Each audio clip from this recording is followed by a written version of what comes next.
Hello বন্ধুরা, তোমরা সবাই কেমন আছো? নিশ্চয়ই ভালো আছো, আমিও খুব ভালো আছি। তো আজকে তোমাদের সাথে একটা অন্যরকম ব্লগ শেয়ার করব। তো তোমরা এইটাই ভাবছো না যে আমি মোবাইলে কী দেখতে দেখতে রান্না করছি সকাল সকাল। তো হ্যাঁ, আসলে তোমরা তো নিশ্চয়ই জানো, যারা আমার ব্লগ দেখো বা ফলো করো, যে আমি, আমার হাজব্যান্ড, আমার মেয়ে, আমরা তিনজনেই একসাথে থাকি। আর চতুর্থ ব্যক্তি আমাদের সাথে থাকে না। তো সেই কারণে যখন আমি কাজ করি রান্নাঘরে বা ঘরের কাজ করি, তখন মেয়েটা এরকম ঘরে ঘুম পাড়িয়ে রেখে আমি হয়তো কাজ করি, তো তখন আমার মনটা ওখানেই পড়ে থাকে যে কী করছে কী না করছে, উঠে পড়লো কি না, কাঁদছে কি না। তো সেইটার জন্য আমি আর আমার হাজব্যান্ড, মানে মেনলি আমার হাজব্যান্ড এই বুদ্ধিটা বার করেছে যে ওর সামনে সবসময় একটা ক্যামেরা ফিট করে রাখা হয়, আর সেটা আমার মোবাইলের সাথে কানেক্টেড থাকে। আমি যেখানেই কাজ করি না কেন, ক্যামেরাটা কনস্ট্যান্ট লাইভে আমার মোবাইলে চলতে থাকে।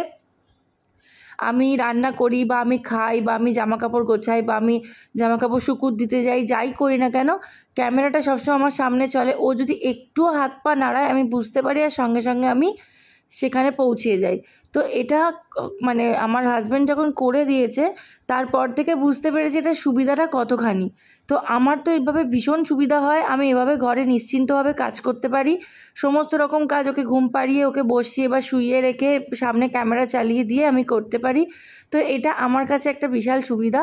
তো কারা কারা আমার মতন এই ট্রিক্সটা ফলো করো, তো সে নিশ্চয়ই তোমরা সেটা কমেন্ট করে অবশ্যই জানিও। তো এই ভিডিওটা যখন আমি বেনারসি, এখন তো আমি কদিনের জন্য কলকাতায় এসেছি বাপের বাড়িতে ঘুরতে। তো ঠিক জাস্ট বাপের বাড়ি আসার কিছুদিন আগের ভিডিও এটা, যেটা আজকে আমি তোমাদের সাথে শেয়ার করছি। তো আমি যখন বেনারসে থাকি, আমি এভাবেই আমার ছোট্ট মেয়েকে দেখাশোনা করি। তো তোমাদের ভিডিওটা কেমন লাগলো অবশ্যই জানিও, আর ভালো লাগলে একটা লাইক, শেয়ার, সাবস্ক্রাইব অবশ্যই করে দিও। আর দেখা হচ্ছে তোমাদের সাথে নেক্সট আর একটা ব্লগে নতুন কিছু ভিডিওস নিয়ে। ততক্ষণ টাটা।